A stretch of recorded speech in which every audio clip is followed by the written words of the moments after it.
Wesh l'équipe, cette vidéo, elle a mis un petit moment à arriver.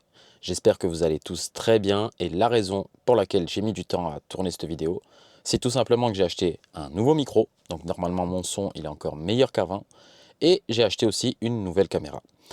Je vais sûrement poster un test de cette caméra, c'est la Osmo 3 Pocket. Je vais sûrement le poster sur ma deuxième chaîne, celle qui est un peu plus axée tech et IA et outils, etc.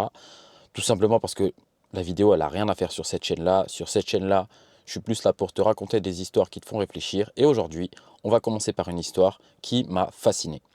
Il y a quelques jours, mon petit frère m'a envoyé une histoire et il m'a dit « Lis-la, prends le temps de la lire, même si tu la trouves pas intéressante, lis-la ». Je peux t'assurer que j'ai pas du tout regretté d'avoir lu cette histoire.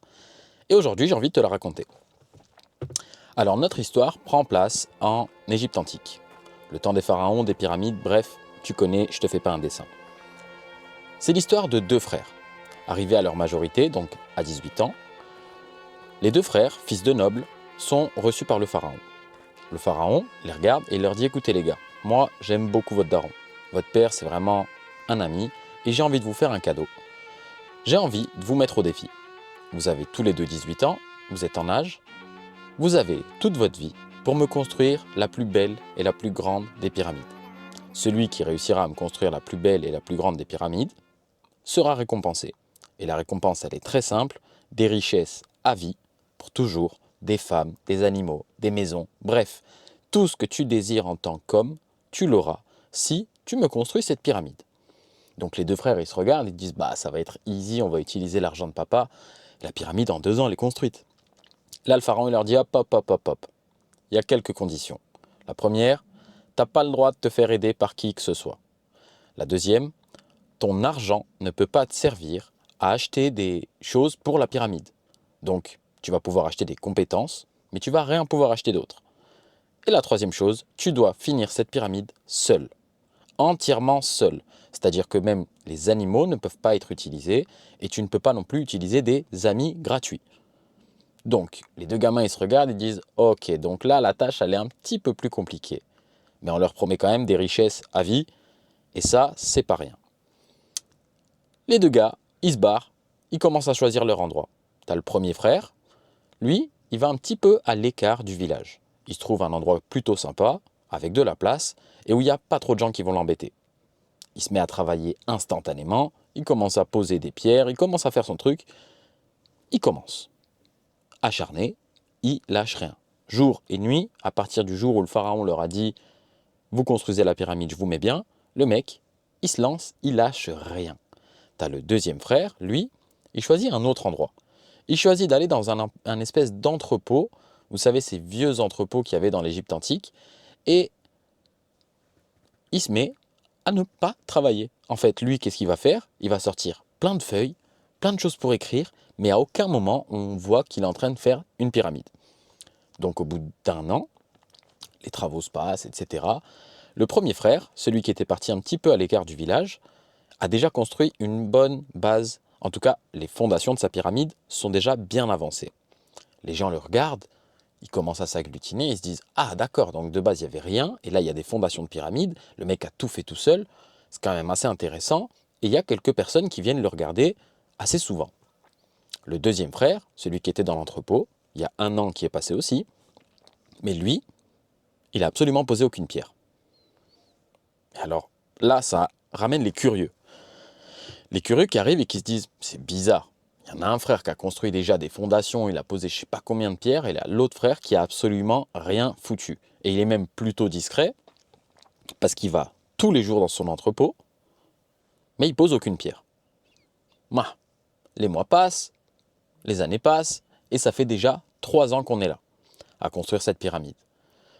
3 ans, le frère qui avait construit à l'écart du village, il a déjà vachement avancé. Sa pyramide, elle commence à prendre même un petit peu forme. Donc, tu as les 2-3 premiers étages, mais c'est tout. En tout cas, il a super bien avancé. Le deuxième frère, lui qui est dans l'entrepôt, toujours rien. En tout cas, toujours rien qui ressemble à des fondations de pyramide ou à quoi que ce soit. Donc, les gens, très curieux, ils arrivent, ils regardent le premier frère et ils le félicitent. C'est génial ce que tu fais, c'est incroyable. T'as fait tout ça tout seul. Vraiment, c'est fou. C'est sûr que c'est toi qui finiras ta pyramide en premier. Le pharaon, il va te mettre tellement bien. On a hâte de voir ce qui va se passer. Tu as le deuxième frère, lui qui est dans son entrepôt. C'est pas les mêmes gens qui reçoit. En fait, tu as plein de gens qui viennent le voir, parce que super curieux, qui lui disent « Mais t'es débile ou quoi ?» Le pharaon, il t'a fait une propale, mais n'importe qui aurait sauté sur le truc. Regarde ce qu'il fait ton frère. Ton frère, il est en train de construire sa pyramide, il s'arrête pas. Le mec, le jour, la nuit, il y est tout le temps. Toi, tu es le jour, la nuit ici dans ton entrepôt, mais tu poses pas une pierre. Qu'est-ce que tu fais? Le gars, il dit écoutez, faites vos trucs, regardez ce que vous voulez, faites les curieux, mais venez pas me prendre la tête parce que moi je fais mon truc. Et bref, j'ai un truc à faire. Les gens, ils rigolent, ils se foutent de sa gueule, ils le regardent en mode mais qu'est-ce qu'il est débile celui-là avec ses dessins à la con là. Le pharaon, il lui propose toutes les richesses du royaume et le mec, il fait des dessins. Ma foi. On revient au frère qui était un petit peu à l'écart, celui qui avait déjà bien avancé sur l'avancement de sa pyramide.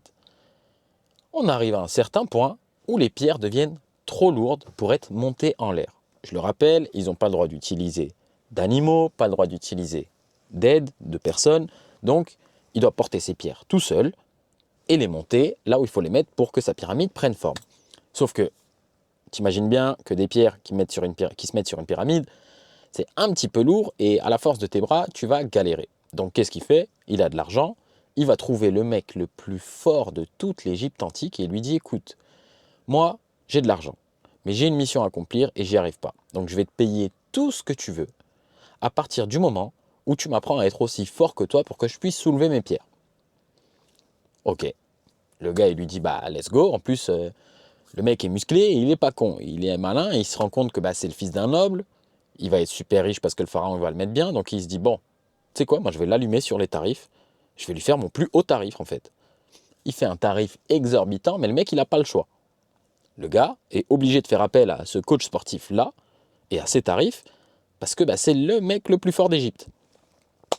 Il s'entraîne tous les jours, pendant des mois, à porter des trucs. Allez, on s'entraîne. Sauf que les pierres, elles sont vraiment lourdes. Et il galère. Il galère à les porter. C'est incroyable, il n'y arrive pas. Il commence à dépenser tout son pognon dans justement cet accompagnement sportif avec ce mec-là. Tu vois, le coach, il commence à se mettre bien, il achète des chars avec des nouveaux chevaux, des chameaux, il se fait construire une maison. Bref, le coach sportif, lui, il se met en place. Mais notre gars, lui, il n'avance pas parce qu'il n'a toujours pas la force de porter ces énormes pierres jusqu'au 3, 4, 5, 6e étage de sa pyramide. Il se dit, mais c'est impossible. Un jour, alors qu'il n'y avait pas un bruit dans le village, il y a un espèce de nuage de poussière énorme qui apparaît. Dans ce nuage de poussière, on y voit du bois, du papier, on y voit un million de trucs. En fait, c'est un nuage de poussière et de bruit qui sort de l'entrepôt et qui se balade dans la ville, mais personne ne comprend trop ce que c'est. Il y a trop de poussière, trop de bruit. Bref, c'est pas clair, on voit vraiment pas ce que c'est. On sait juste, on le devine en tout cas, que c'est quelque chose qui sort de l'entrepôt du deuxième frère. Celui qui faisait des dessins depuis des années et qui n'avait pas posé une seule pierre. Le bruit il va jusqu'à l'extérieur du village. Et tu as le premier frère, lui qui cherchait à être un homme plus fort pour monter ses pierres. Il se dit, mais qu'est-ce que c'est ce truc? Il se pointe dans le village et lui aussi voit cette espèce d'énorme nuage de fumée, de bruit qui avance. Et il se dit, mais merde, qu'est-ce que c'est? De là, il voit la silhouette de son frère qui se dessine. Ok, il s'approche. Et là, son frère, la fumée, elle part. Il le regarde et il lui dit « Oh, regarde ce que j'ai fait. » Il lui dit « Mais qu'est-ce que t'as fait, gros? Ça ressemble à tout sauf à une pyramide. On dirait, je sais pas ce qu'on dirait. Il n'y a pas d'électricité dans notre pays et ça n'existe pas encore. Qu'est-ce que tu m'as sorti là? T'as sorti une machine du futur ?» Le gars lui dit « Écoute, dès le départ, moi j'ai compris un truc, c'est que les pierres seraient trop lourdes pour être portées. Donc qu'est-ce que je me suis fait pardon, l'équipe. Qu'est-ce que je me suis mis à faire toutes ces années? Je me suis juste mis à construire une machine qui allait m'aider à porter les pierres parce que j'y arriverais pas tout seul. Et comme je savais que cette machine serait compliquée à construire, je m'y suis mis tout de suite. J'avais pas le droit d'être aidé et pas le droit de quoi que ce soit. Donc vraiment, je m'y suis mis tout de suite. Donc les dessins que tu vois depuis des années, les gens qui se foutent de ma gueule parce que je pose pas une pierre, en fait, ils étaient là pour créer cette machine. Le frère, il rigole, les villageois, ils rigolent, ils disent « Mais t'es vraiment débile, hein. Non seulement t'as pas posé une pierre, mais en plus t'as construit une machine qui sert à que dalle. Et tu me racontes là que c'est pour porter tes pierres? » Ah, le frère, il rigole et il est sur le point de se barrer, tu vois, et de retourner avec son coach sportif pour porter les pierres lourdes. Et là, le petit frère, il dit, attends, regarde. Il fait venir quelqu'un, il lui dit, pose-toi là-bas. Ok, bouge pas, hein. Toi, pose-toi là-bas. Ça commence à délimiter un carré. Pas de souci. Il lui dit, maintenant, regarde bien. Le gars, il active 2-3 manivelles sur sa machine. Et alors là, elle commence à tourner en carré et à poser des pierres une après l'autre. Et en 3 jours, le mec pose les fondations que son frère avait mis 1 an à poser à la main. Donc je ne sais pas si vous vous rendez compte, en 3 jours, le mec a fait le travail d'1 an. Le frère, il le regarde en mode incroyable. C'est quoi ce truc? Sauf que le problème, c'est qu'il ne peut pas non plus se faire aider par son frère pour construire la même machine. Donc, il regarde, effaré, en mode putain, en 3 jours, il a posé ce que j'ai fait en 1 an. J'y crois pas, quoi. Le mec est un putain de génie. Donc là, la machine, elle s'arrête plus. La machine, elle est lancée, elle s'arrête plus. Elle construit la pyramide. Et en l'espace de 3 mois, ouais, comme ils disent dans Astérix Obélix, Mission Cléopâtre, 3 mois, il construit une pyramide, mais incroyable. T'as tous les villageois qui le regardent effarés, parce que pour eux, ça faisait des années que c'était un putain de débile dans un entrepôt qui faisait des dessins. Donc à quel moment, en 3 mois, le mec nous sort une pyramide de terre avec les fondations bien faites, solides, tout ce que tu veux, c'était pas possible. Il y arrive. 3 mois. Il va voir le pharaon, il lui dit, écoute, moi, j'ai fini. Ça fait 4-5 ans que je suis dessus, et je l'ai terminé. Mais j'ai un truc à te montrer, parce que je ne l'ai pas juste terminé. Je l'ai terminé avec ça. Il montre la machine au pharaon. Le pharaon était déjà choqué. Il lui dit, comment ça en 3 mois? Tu te moques de moi? Il va demander aux villageois. Visiblement, c'est réel en 3 mois. Donc déjà, le gars, il est choqué, prêt à lui donner toute la thune qu'il voulait. Il a gagné son pari. Il lui dit, attends, c'est pas tout. Regarde ma machine. Elle fonctionne comme ça. Là, le pharaon, il devient fan. Mais quand je te dis fan, il le follow sur les réseaux. D'ailleurs, followez-moi sur les réseaux. Juste followez cette chaîne YouTube, pas sur les réseaux. Bref, le pharaon, il devient dingue. Il regarde le truc, il dit, mais mon gars, je vais te rendre célèbre. En plus d'être riche, tu vas être célèbre dans toute l'Égypte. Tout le monde va s'arracher tes machines. Et en plus, le gars, il bossait sur une machine un petit peu bizarre qui servait à faire monter des gens avec des poids d'un autre côté. On connaîtra cette machine plus tard comme nom de l'ascenseur. Mais bref, le pharaon, il est vraiment choqué. Il le rend riche, célèbre, il lui donne toutes les femmes qu'il voulait, toutes les baraques qu'il veut. Bref, le mec, il a 35, 37 ans et il est en place. Vraiment, il s'est mis bien. Il n'y a rien à dire. T'as le deuxième frère, lui, il continue, pas désespéré, mais un peu dégoûté, parce que ça fait des années qu'il galère à porter ses pierres trop lourdes. Et il sait pas quoi faire. Il est en mode putain, vas-y, c'est bon, j'en ai encore pour 15 ans, moi, avec ma pyramide. Il continue, pendant que le premier frère, lui, de l'entrepôt, avec ses petits dessins, il vivait sa meilleure vie, à voyager dans toute l'Égypte, faire connaître ses inventions, créer de nouvelles choses. Bref, il vit clairement sa meilleure vie. T'as le deuxième frère qui, lui, est en galère. Il arrive petit à petit à porter les pierres de plus en plus lourdes, mais c'est chiant, c'est lourd, ça l'amuse plus, et surtout, il a ce poids sur le cœur de putain, mais si je l'avais écouté, mon petit frère, enfin, mon frère, eh ben, j'en serais pas là aujourd'hui. Il continue, il s'arrache les dents. Bien entendu, tu as le frère qui rend visite à son autre frère qui construit la pyramide et qui lui dit peut-être tu devrais faire ça, peut-être tu devrais faire ça, mais en soi, il n'a pas vraiment le droit de l'aider, donc tu vois, il ne peut pas lui donner des conseils plus que ça, il ne peut même pas lui donner sa machine parce que le pharaon annulerait instantanément le pari. Donc le frère se retrouve sans oseille parce qu'il a tout dépensé avec son coach sportif, avec une pyramide pas finie. Et le pire dans tout ça, c'est que avant de finir la pyramide, donc il lui restait 2 ou 3 étages, vraiment on était à la fin. Ce frère-là meurt d'une crise cardiaque tout simplement parce que les efforts qu'il avait fournis depuis des années ont abîmé son corps et surtout ont abîmé son esprit et il n'y arrivait plus. Il n'y arrivait plus, il était coincé face à cette situation. Il meurt juste avant la fin de sa pyramide. T'as le frère qui est dégoûté et qui regarde le pharaon en lui disant « Mais pourquoi tu m'as pas laissé aider mon frère? Pourquoi tu m'as pas laissé l'aider ?» Il lui dit, écoute, moi, je vous avais donné une consigne plutôt claire. Toi, tu l'as respecté, tu as joué avec ton cerveau, ton frère, il a voulu faire qu'à sa tête. Tous les villageois sont venus se foutre de ta gueule pendant des années et toi, tu n'as pas lâché l'affaire. Tu t'es pas mis à poser les pierres avec les mains tout simplement parce que tu savais où tu allais. Donc, est-ce que je peux te blâmer toi parce que tu as été plus intelligent et que tu es resté focus sur ton projet? Non. Est-ce que c'est de ta faute si ton frère est mort? Non plus. Et en gros, la morale de cette histoire, elle est très simple. Les gens vont toujours venir vous dire ce que vous faites. Si c'est bien, si c'est mal, si ça leur va, si dans leur pensée à eux, c'est quelque chose de logique. Mais ne faites pas comme ce premier frère qui est allé poser ses pierres, qui s'est cassé le dos, qui s'est cassé la santé, qui a perdu son argent. Tout ça pour que les gens vous félicitent de quelque chose qui pour l'instant n'est pas votre objectif. Gardez votre objectif en tête. Gardez-le vraiment au fond de votre tête. Construisez votre machine pour arriver à justement cet objectif et n'écoutez pas toutes les voix externes qui vont essayer de vous rabaisser et de vous limiter à ce que eux se limitent à faire. Vraiment, c'est super important et cette vidéo, ce message, c'est juste ce que je voulais vous faire passer à travers cette histoire.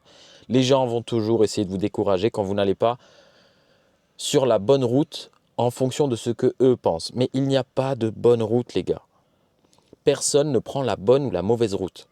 L'important, c'est ton objectif et si tu l'atteins ou pas. La route, elle se crée au fur et à mesure que tu marches. J'avais l'habitude de dire quelque chose quand j'étais plus jeune, c'est que les phares de ma voiture n'éclairent jamais toute la route. Elles éclairent tout le temps 30, 40 mètres devant, mais pas plus. Et moi, je dois faire des kilomètres et des kilomètres et des kilomètres avec toujours 30, 40 mètres de luminosité sans voir à 200 km au loin. La vie, c'est pareil. Quand vous avez une idée, un projet, quoi que ce soit, avancez vers ce projet, même si c'est des petits pas. De toute façon, vous ne pourrez pas courir, vous risquez de tomber. Donc, marchez, allez vers votre objectif. N'écoutez pas les gens qui vont vous décourager et qui vont en fait juste vous transmettre leurs pensées limitantes à eux dans votre tête, dans votre vie, dans vos projets. Évitez ça. Si, j'ai pas dit de mettre les gens de côté, c'est pas le but, hein, mais juste prenez cette pensée qu'on vous met, retirez-la et remettez une bonne pensée à la place. C'est comme ça que vous allez atteindre tous vos objectifs. C'est comme ça que vous allez atteindre la vie que vous voulez avoir. Et c'est comme ça que dans quelques années, vous allez dire « Putain, ce mec sur YouTube avec son histoire d'Égyptien, il avait raison. » Enfin bref, ce mec sur YouTube, c'est Karim. Et comme d'hab, abonne-toi à la chaîne si t'as kiffé. Et dans tous les cas, on se voit très bientôt. J'ai ma nouvelle caméra et mon nouveau micro. J'ai plus d'excuses pour pas poster l'équipe. Bref, j'attends toutes vos questions en commentaire. Et merci pour tout. Au fait, on est bientôt 300 personnes sur cette chaîne alors que je fais pas de montage et que tout est brut. C'est incroyable. Bref, vraiment, commentez un max, histoire que cette histoire soit un petit peu relayée parce que je la trouve incroyable à écouter et surtout incroyable à appliquer dans sa propre vie.